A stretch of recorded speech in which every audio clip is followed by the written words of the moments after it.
Hormuz প্রণালীতে জাহাজে হামলার পর আবারও ইরানের ওপর কড়াকড়ি বাড়িয়েছে যুক্তরাষ্ট্র। দেশটির তেল রপ্তানিতে নতুন নিষেধাজ্ঞা দেওয়া হয়েছে।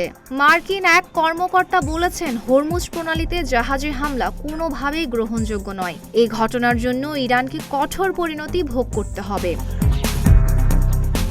রয়টার্স জানিয়েছে, এই ঘোষণার পর আন্তর্জাতিক বাজারে তেলের দাম ৫% বেশি বেড়েছে। গত মাসে যুক্তরাষ্ট্র ২১ আগস্ট পর্যন্ত ইরানের সাথে তেল রপ্তানির অনুমোদন দিলেও নতুন সিদ্ধান্তে সেই সময়সীমা কমিয়ে ১৭ জুলাই পর্যন্ত করা হয়েছে।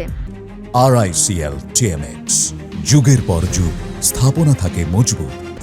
এদিকে ব্রিটিশ নৌবাহিনীর সংশ্লিষ্ট সংস্থা UKMTO জানিয়েছে, হরমুজ প্রণালীর ভেতরে ও আশেপাশে ৩টি তেলবাহী জাহাজ অজ্ঞাত প্রজেক্টাইলের আঘাতে ক্ষতিগ্রস্ত হয়েছে। তবে এই হামলার দায় এখনো কেউ স্বীকার করেনি। ইরানও এই বিষয়ে তাৎক্ষণিক কোনো মন্তব্য করেনি। মার্কিন কর্মকর্তারা জানিয়েছেন, উত্তেজনা বাড়লেও ইরানের সঙ্গে চূড়ান্ত চুক্তির লক্ষ্যে আলোচনা চালিয়ে যাওয়ার চেষ্টা চলছে। তবে নতুন হামলা ও নিষেধাজ্ঞার কারণে দুই দেশের কূটনৈতিক সম্পর্ক আরও জটিল হতে পারে বলে আশঙ্কা করা হচ্ছে।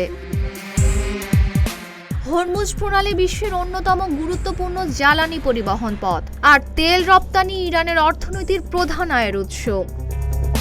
Desk report, Dhaka post.